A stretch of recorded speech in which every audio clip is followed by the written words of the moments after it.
স্বাভাবিক নিয়মেই আমাদের বয়স বাড়ে, সেই ছাপ পড়ে শরীরে। তবে বয়স বাড়ার এই প্রক্রিয়া ধীর করতে যেমন সাহায্য করে আমাদের জীবনধারা, তেমন কিছু খাবার ও অভ্যাস দ্রুত বুড়িয়ে দিতে পারে আমাদের। কিছু খাবার নিয়মিত খেলে ত্বক ও শরীরে বয়সের ছাপ পড়ে যেতে পারে। জেনে নিন কোন কোন খাবার এড়িয়ে চলতে হবে তারুণ্য ধরে রাখতে চাইলে। অতিরিক্ত মশলাদার খাবার এড়িয়ে চলুন। অতিমাত্রা ঝাল বা অতিরিক্ত মশলা খেতে থাকলে রক্তনালী খানিকটা ফুলে যায়। এরপরই বেড়ে যায় শরীরের ভেতরকার তাপমাত্রা। এতে ঘামও হয় বেশি, আর সেই ঘাম ত্বকের ব্যাকটেরিয়ার সঙ্গে বিক্রিয়া করে ত্বকে দাগ ফেলে দেয়। যত বেশি সোডা এবং এনার্জি ড্রিঙ্কস খাবেন, টিস্যুতে কোষের বয়স তত বৃদ্ধি পাবে।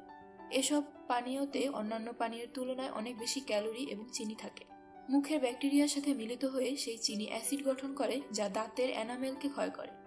ওজন বৃদ্ধি, স্ট্রোক এবং ডিমনেশিয়ার ঝুঁকিও বাড়ে এসব পানীয় নিয়মিত খেলে। অতিরিক্ত মশলাদার খাবার ত্বকের বয়স বাড়িয়ে দিতে পারে আপনার। মশলা শরীরের তাপমাত্রা বাড়ায়, এতে ঘাম হয় বেশি। ঘাম ত্বকের ব্যাকটেরিয়ার সাথে মিশে ব্রণের মতো সমস্যা তৈরি করতে পারে।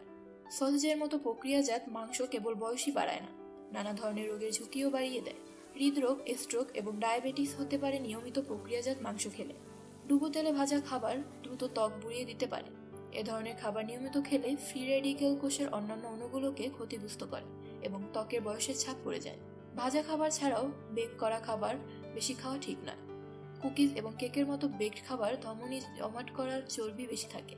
পাশাপাশি চিনি তো থাকেই।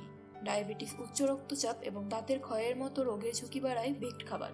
মস্তিষ্ক উদ্দীপ্ত করে ক্যাফেইন। তবে অতিরিক্ত ক্যাফেইন গ্রহণ আমাদের ডিহাইড্রেট করে দেয়। এতে ত্বকে বলিরেখা পড়ে যাওয়ার ঝুঁকি বাড়ে। অতিরিক্ত লবণ খাবেন না। কাঁচা লবণ খাওয়াও অনুচিত। এতে তৃষ্ণা বাড়ে ও চাপ পড়ে কিডনির উপর।